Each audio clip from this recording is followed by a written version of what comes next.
Chapter 15. The Arch of Earthquake. What shall we call the 5th century?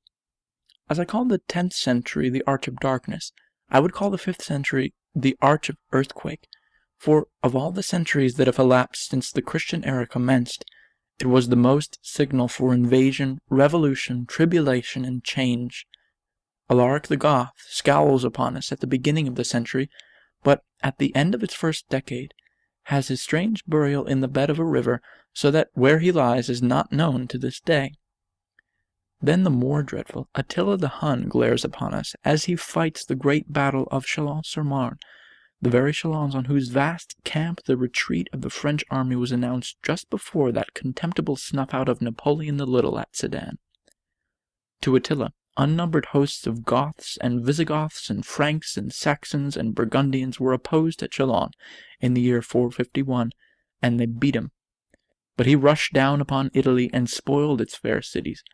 Next, he meant to sack Rome, had not the aged bishop, St. Leo, persuaded him to accept large treasure and depart.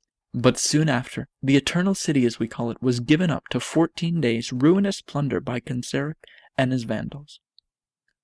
The Western Empire is at length broken up in 476, and the formation of what we call modern Europe begins. Spain becomes a kingdom under the Visigoths, part of France owns Clovis for king, Odoacer and Theodoric are kings of Italy, our Saxon heptarchy is founded, and the Normans enter France. Christianity itself in this century seems as much subject to revolution as the political world. Arianism is at war with orthodoxy and often for a time tramples it down.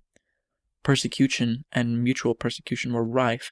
The rival sects reveled in slaughter as they happened to be uppermost. The war of words was as prevalent as bodily combat, for it was the age of Augustine and Pelagius, and of Jerome and Cyril and Chrysostom. Still, it is evident from even the stormy literature of the time that pure and undefiled Christianity was not extinct. Where did Christianity come from, we ask again? How came Augustine and Pelagius to be debating about the doctrines Christ taught if he never taught any? How came Jerome and Cyril to be contending for what they believed to be the truths that Christ taught if Christ never lived? Were the eloquent sermons of John the Golden Mouth or Chrysostom founded on texts which Christ never spoke? How came millions of men, amidst all the contention and violence and sweeping change of that 5th century, to be holding fast to these facts, that Jesus of Nazareth had lived on this earth, chosen his apostles, and preached his doctrine, and performed his miracles, and been crucified, and had risen again from the dead? How came all this strong belief into men's minds in that 5th century? Was it all misplaced? Did Jesus never live, preach, die, and live again on this earth? Is what we call the gospel history all founded on an old fable about the sun?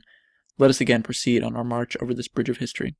Shall we find Christianity in existence on the arch before what we have just called the Arch of Earthquake?